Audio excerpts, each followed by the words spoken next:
The Holy Land of the Israelites was given to them so that when authority over the earth passed from the Lord to Satan, there would still be a foothold upon the earth for the Lord, outside of Satan's kingdom. This allowed the Lord to interact with the world from within the world. The Lord can enter the earth through the Holy Land. That Holy Land is well known, but it isn't the only Holy Land. The Holy Spirit has a childlike tendency to wander and a desire to help. He had difficulty restricting himself to the Holy Land of the Israelites. More than once, he wandered into what seemed to be Satan's kingdom, causing the Lord to pass authority over those areas to people whom he chose, or rather, revealing that this authority had already been passed to those people. This was to protect the Holy Spirit from the sin of trespassing in Satan's kingdom.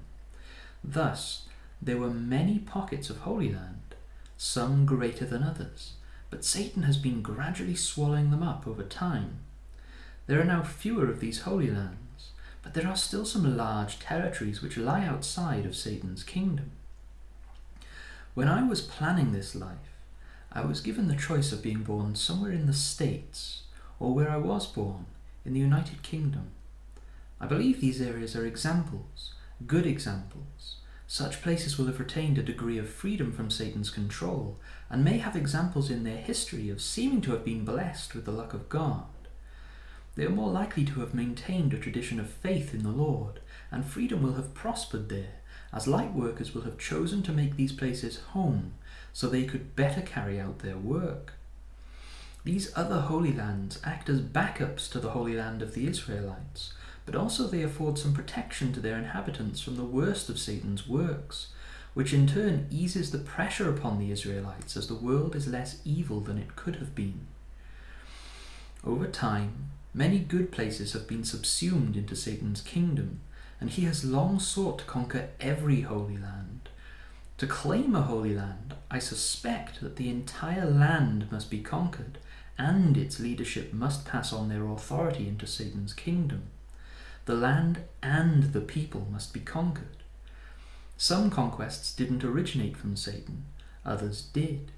The Israelites have never passed on the authority given to them by the Lord. If the invaders are converted into servants of the Lord, even at the last minute, then the land doesn't pass into Satan's kingdom. Both the UK and the States are under heavy assault at this time. I suspect that the mental opposition of the people to Satan's rule and a suspicion of state authority impacts the calculation as to whether a Holy Land has been conquered. It seems that Satan is making a great push for control. Large tech companies are censoring political speech and manipulating the minds of the people in concert with the media and many in academia. The truth is so heavily under attack that people have even been convinced to tolerate the censorship of speech under draconian and selectively enforced hate speech laws. The US is in trouble, but the UK is on the verge of being subsumed into Satan's kingdom and ceasing to be a Holy Land.